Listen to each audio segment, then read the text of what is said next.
வணக்கம்.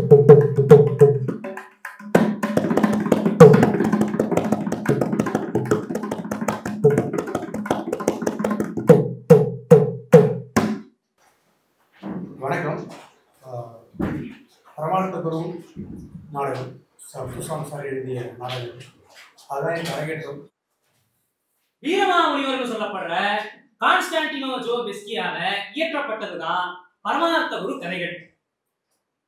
தமிழ் இலக்கிய வரலாற்றுல மட்டும் இல்லாம தமிழ் அச்சு வரலாற்றிலையும் இந்த பரமார்த்த குரு கதைகளுக்கு முக்கியமான ஒரு இடம் உண்டு. ஆரம்ப காலகட்டங்கள்ல அச்சடிக்கப்பட்ட மிக சொற்பமான தமிழ் நூல்கள்ல இதுவும் ஒன்று. பல அறிஞர்கள், பல நூலாசிரியர்கள் இந்த பரமார்த்த குரு கதை தொகுப்புகளை தழுவி பல நாடகங்களையும் பல கதை தொகுப்புகளையும் எழுதியிருக்காங்க. 2002ல நம்ம முத்துசாமி ஐயா இந்த கதை தொகுப்புகளை தழுவி ஒரு நாடகத்தை எழுதினார், பரமார்த்த குருவின் கதைகள் அப்படின்னு. இதுக்கு முன்னாடி வந்த எல்லா நூலாசிரியர்களும் எழுதின எல்லா கதை தொகுப்புகள்லையும் பரமார்த்த குருவும் முட்டாள் சீடர்களும், முட்டாள் குருவும் முட்டாள் சீடர்களும் அப்படிங்கிற சொல்தான் அதிகமா மிகுந்திருக்கும். ஆனா நம்ம ஐயா எழுதின இந்த நாடகத்துல எந்த இடத்துலயுமே முட்டாளுங்கிற வார்த்தைய அவர் பிரயோகப்படுத்தவே இல்லை. ஏன்னு தெரியுமா? அட உங்களை தான்ப்பா. ஏன்? அட சொல்லுங்கப்பா ஏன்?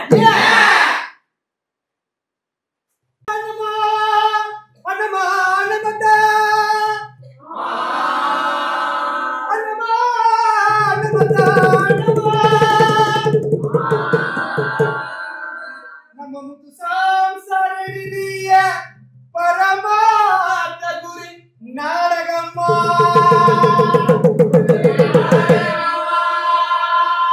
அத பார்க்க வந்திருக்கோம் எல்லாருக்கும் வணக்கம் வணக்கம் வணக்கம்.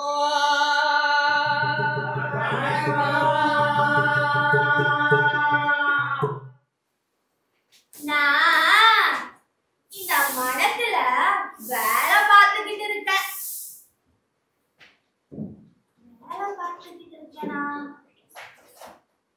இந்த சீசர்கள்ல ஒரு சீசனை போலதானே நானும்.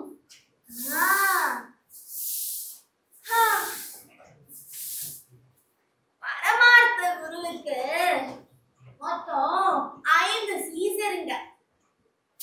ஏவனதுக்கும் ஊழியம் செய்யும் மட்டி, மடைய, மிளேச்ச, பேத, மூட 5 சீசர்கள்ல ஒரு சீசனை போலதான் நானும். அவரு அவங்கள எல்லாம் அழைச்சுக்கிட்டு கால்நடையா மற்ற கிராமங்கள்ல சீசருங்களை விசாரிக்க போயிருக்காரு. நான் இங்க காவல் இப்ப கிளம்பி வந்துகிட்டு இருப்பாங்க. பிள்ளைகள்லாம் பெருக்கி முடிச்சானோ குருவுக்கு கதைய சொல்லி வளர்த்துக்கிட்டு வருவா. நாளைக்கு வந்து எனக்கும் சொல்லுவானுங்க. இப்படி எத்தனை கதை கேட்டிருப்பேன். குருவுக்கு எப்படியாச்சும் ஒரு முத்திரை சம்பாதிக்கணும்னு சொன்னா கேட்க மாட்டேங்கிறானுங்க. நான் என்ன சொல்றது?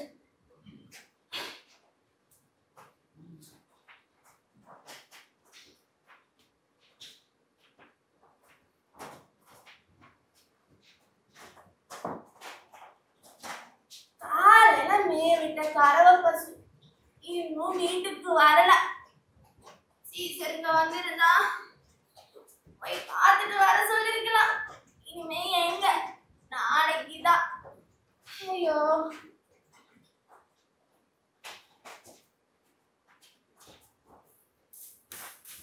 என்ன இவங்களை இன்னும் காணல? எந்த ஆத்த கிடக்க பயந்துகிட்டு இருக்கானுங்களோ. ஆத்துல நீர் வந்தனோன்னு காத்துக்கிட்டு இருப்பானுங்க. ராமா, இல்ல எந்த ஐயனார் குதிரை மேயாம நிக்குதுன்னு வருந்துகிட்டு இருப்பானுங்க. பாவம். ஆனா இந்த மிளேச்சம் பரவாயில்ல.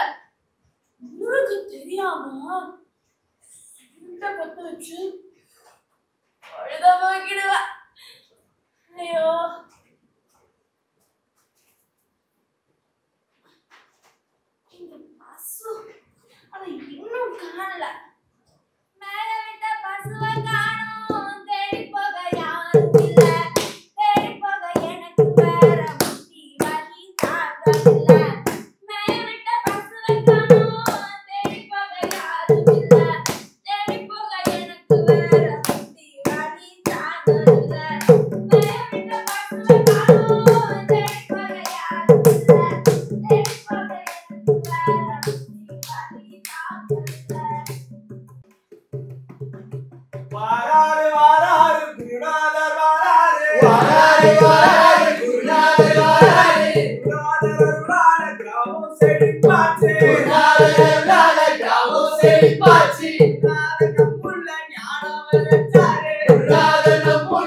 இந்த நதியை இப்பொழுது கடக்க தருவாய் என்று அது விழித்திருக்கிறது. நான் தொட்ட உடனே நச்சு நாகம் போல் சீறி தீய கோபத்தில் புகைந்து பாய்ந்து என்னை எதிர்த்த வெகுளிக்கு நான் உயிர் தப்பி வந்தது அரசியல் குருவே.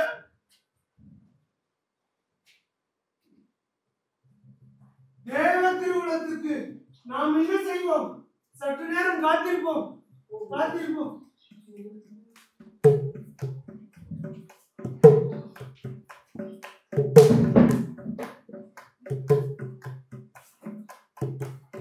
இந்த நதியின் குரூரமோ தந்திரமோ பற்பல முறைய பாட்ட சொல்றப்ப கேட்டிருக்க. பாட்ட வெகு வியாபாரியாக்கும்.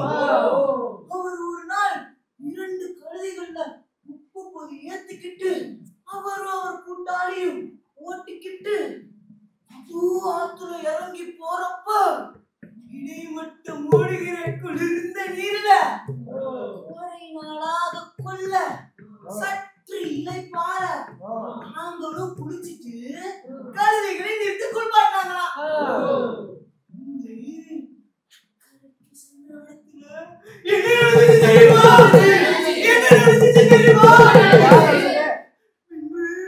அக்கறைக்கு சென்ற இடத்துல நன்றாய் தேய்த்திருந்த கோழிப்பையின் வாய சற்றும் துறவாமலே அற்புதமாக இந்த ஆறு உப்பு எல்லாத்தையும் திருடுறதாக ஆறு உப்ப பிடுங்கிக் கொண்டிருந்ததுனாலே அல்லோ ஆறு எங்களை விழுங்காம விட்டது மகா நன்மையனே. எல்லாரும் சந்தோஷப்பட்டாங்க. இந்த ஆத்துக்கு உபாய தந்திர திருட்டுக்கள் மெத்த உண்டு. என் நாள் நடந்ததை கேளுங்க. ஒரு நாய் திருடன ஆட்டுக்கறி கண்டத்தை வாயில கவ்விக்கிட்டு இந்த ஆத்துல நீந்தி போகையில கபடமா அது வேறொரு துண்ட தண்ணீர்ல காட்டினதா. பாவம் நாய் தானே, கபடமில்லா கண்டது பெரியது என்றனாலும் என்னவோ கவ்விருந்த துண்டத்தை விட்டுட்டு பெரியதை கவ்வும் போது அதுவும் போச்சு இதுவும் போயிடுச்சு. நாய் வருமான ஊர்ல போயிடுச்சு. சரி சரி இதை மேலைக்கு பேசுவோம். ஒழு சாய்ந்த அஸ்தமன நேரம் கிட்டினதால ஆட்டின் நித்திரையை சோதிக்க போக முடியா?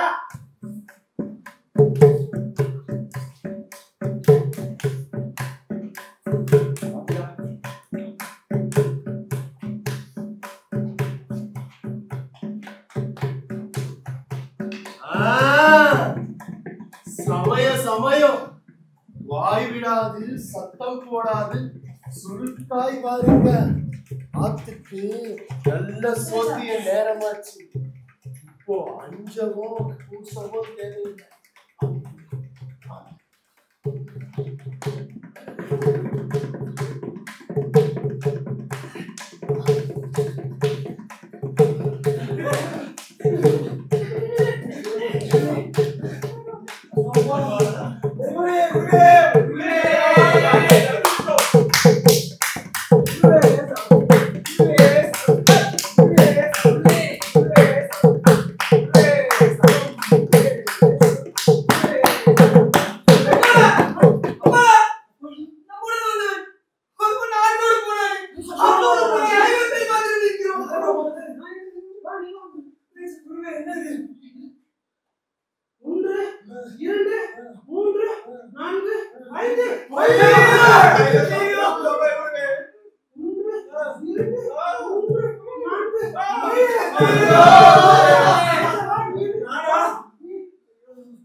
குருவுக்கும் இப்படி ஒரு குதிரை இருந்திருந்தால் அவரும் அவரே நாமும் பயமில்லாமல் நாத்த கடந்து போயிருக்கலாமே. எப்படியாய் ஒரு குதிரைவாக வேணும் ஐயா. ஆற்றோடு போனவன் என்னவானான்? ஒருவரும் அறியவும் இல்லை, அவன் எவன் என்று விசாரிக்கவும் இல்லை. ஏதையா ஏதே உங்களுக்கு நடந்த விபரீதம் என்ன? உங்கள ஒருவன் ஆற்றோட போனவன் எவனவன்? 6 பேர் வந்தோம், 5 மாத்திரம் நிக்கிறோம் ஐயா. 1 2 3 4 5 5 மாத்திரம் நிக்கிறோம் ஐயா. 5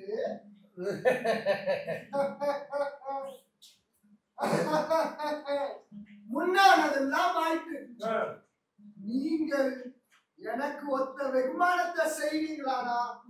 ஆற்றோட போனவனை அழைப்பித்து வர எனக்கு திராணி உண்டு. வித்தை படுத்தவனாக்கும் என்ன செய்வீங்களா? நீ இப்படி செய்தால் வலிக்கு வைத்திருக்கிற 45 பணமும் உனக்கே தருவோம். சரி சரி புரியுங்க.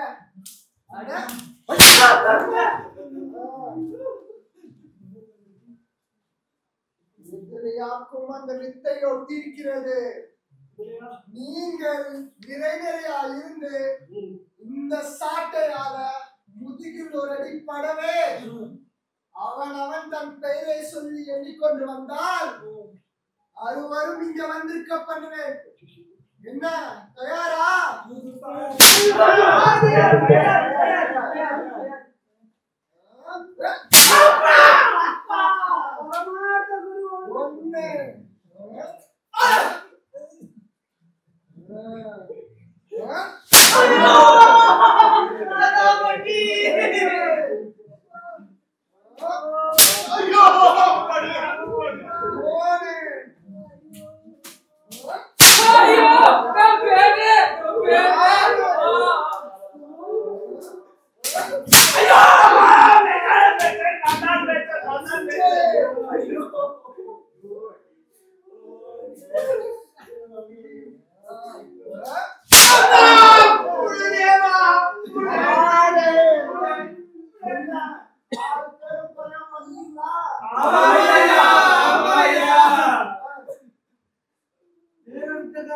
நல்லா இருக்கீங்க.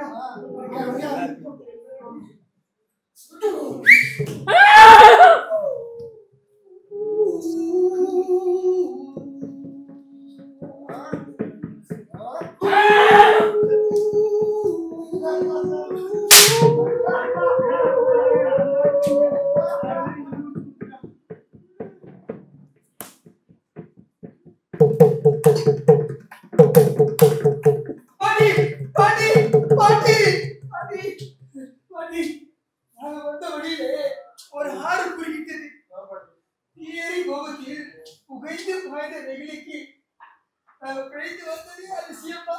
ஆமாம் பாட்டி, பொழுது சாய்ந்து அஸ்தமன நேரம் கிட்டின போது ஆத்தின் நித்திரையை சோதித்து பின்பு ஆத்துக்கு நல்ல சோத்திய நேரம் பார்த்து ஆத்த கடந்து வந்தோம். ஆனா எங்கள வந்து ஆற்றோடு போயிட்டான். ஐவர் மாத்திரம் இருக்கிறோம். ஆற்றோடு போனவன் என்னவானான் ஒருவரும் அறியவும் இல்லை, அவன் எவன் என்று விசாரிக்கவும் இல்லை. அப்போ ஒருத்தன் குதிரை மேல ஏறி ஆத்த கடந்து வந்தான். எங்க கிட்ட வந்துட்டு ஏதையா ஏது உனக்கு நடந்த விபரீதம் என்னன்னு கேட்டான். கேட்ட உடனே உங்கள ஒருத்தன் ஆத்தோட போனானே, அவன் யாரால கேட்டானே. 6 பேர் வந்தோம், 5 மாத்திரம் நிற்கிறோம். குதிரைக்காரன் சொன்னா ஆளுங்க ஆயிடுச்சு. நீங்க எனக்கு ஒத்த வெகுமானத்தை செய்வீங்களானா ஆத்தோட போனவன அழைப்பிக்க எனக்கு திராணி உண்டு, வெகு வித்த படித்தவனாக்கும் அப்படின்னா பாட்டி. நீ இப்படி செய்தால் வலிப்பு வைத்திருக்கிற 45 பணமும் உனக்கே தருவோம் சொன்னேன். அந்த குதிரைக்காரன் தன் கையில இருக்க சாட்டையை ஓங்கி இதுரையாக்கும் இந்த வித்தை ஒட்டி இருக்கிறது. நீங்கள் நிறையா இருந்து இந்த சாட்டையால் அவனவன் முதுகில் ஓரடிப்படவே அவனவன் பேரை சொல்லி எண்ணிக்கொண்டு வந்தால் ஒருவரையும் இங்கு வந்திருக்க கொண்டு வேணும் ஒரு சாட்டையாலே அடிச்சான். வரமாச்ச குரு 1 வட்டி 2 படைய 3 தேட 4 பிளேச்சர் 5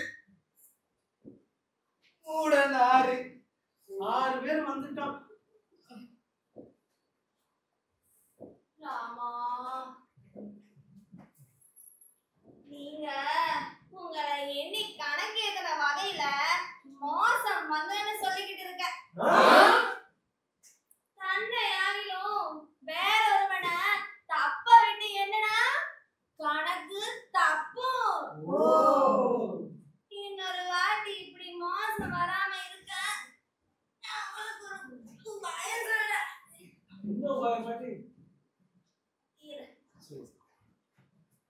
காட்டில் கிடக்கும் சாணிய பெருக்கி அத கூட்டி அதை எடுத்து வைங்க.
வடைய 3 பேத 4 பிளேட்ஸ் 5 பூடன் 6 6 பேர் வந்துட்டான்.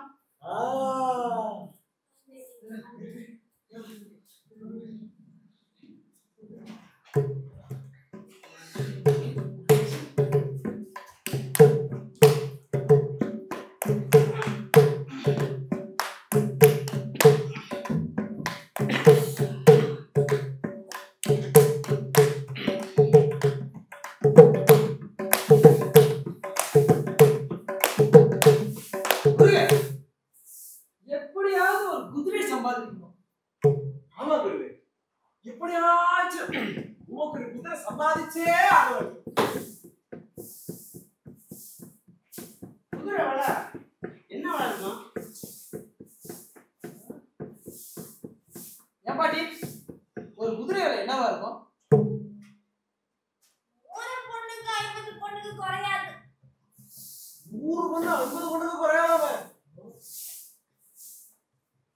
அப்படின்னா அதுக்கு இப்ப அவசியம் இல்ல. அவசியம் இல்ல. வேணாம். மேயப்போட கறவை பசு மட்டும் இப்போ ஐயோ, இதோ இதோ கொண்டு வருகிறேன்.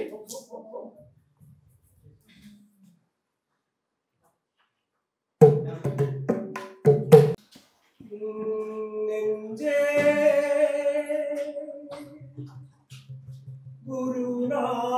குருநாதனின்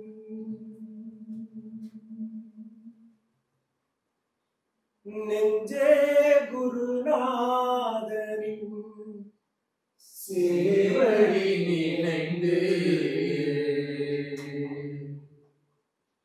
நன்றே துதிப்பாடிடு சூழ்நிலை மறந்து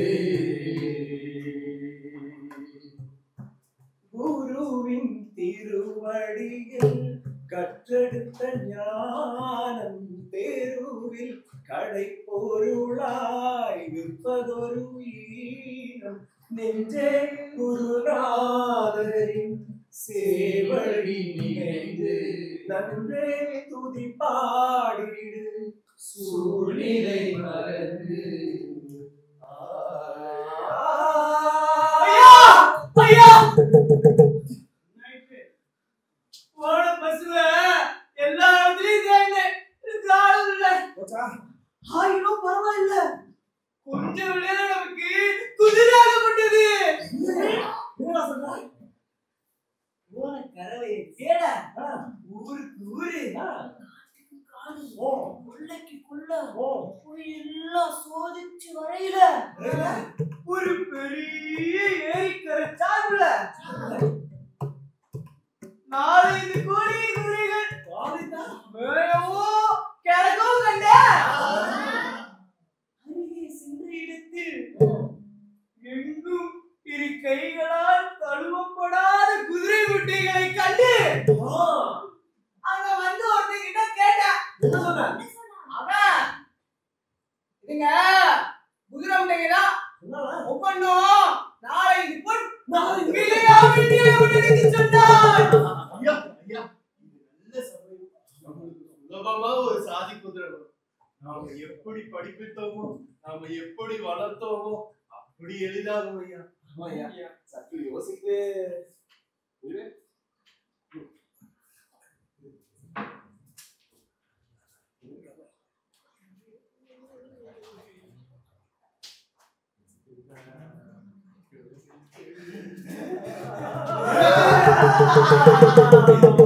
கடைசி வரைக்கும் பசுவை மட்டும் கண்ணில காட்டல.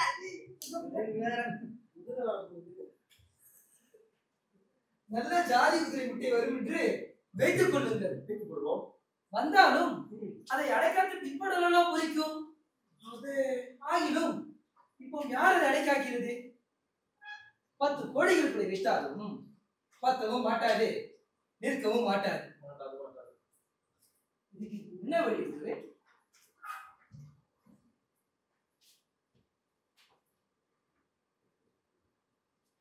நமக்குள் ஒருவர் அடைகாத்தலுடைய வேறு வழிகாணே.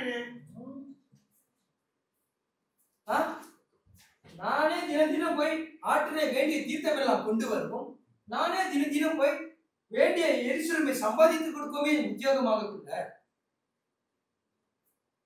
என்னால அடைக்காத குடும்பம்.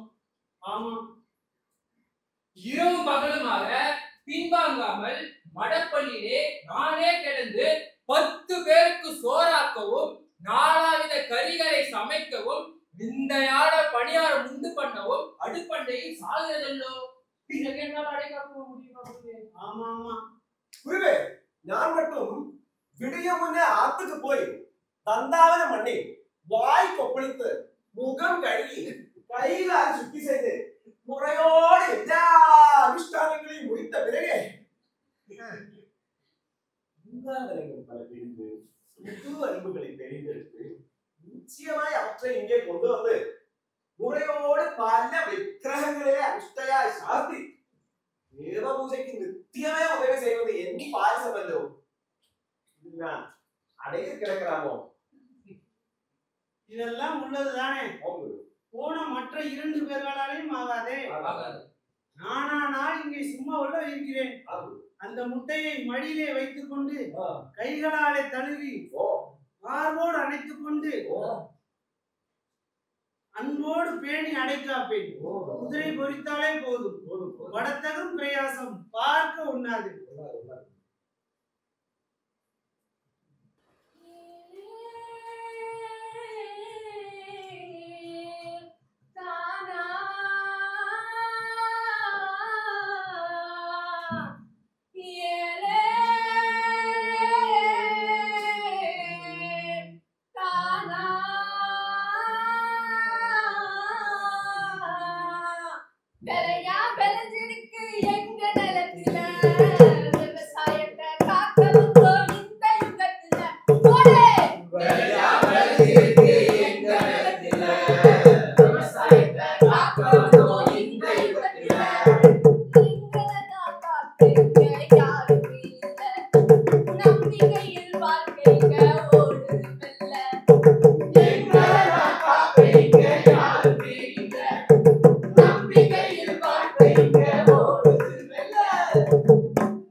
ஐயா, இந்த குதிரை முட்டைகளில் எங்களுக்கு ஒரு முட்டை அவசியம் தர வேணும் ஐயா.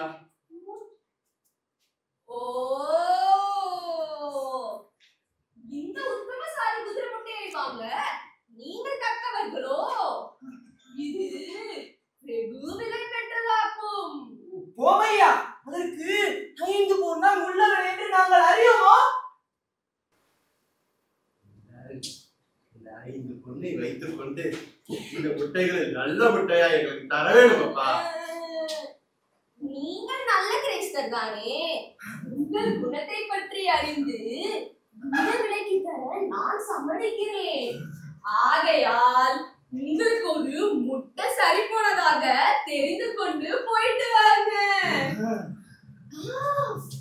ஆனால் இந்த மொழியோடு வாங்கினதாக புறத்திலேயே வெளியிடாதீங்க.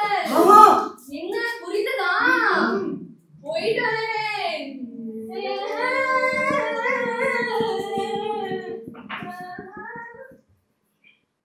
எங்க குருநாதர் முட்டை வாங்க சொன்னாரு. இந்த முட்டை அது சொல்லுங்கப்பா. இந்த முட்டை அது சொல்லுங்கப்பா. எங்க குருநாதர் முட்டை வாங்க சொன்னாரு. இந்த முட்டை அது சொல்லுங்கப்பா.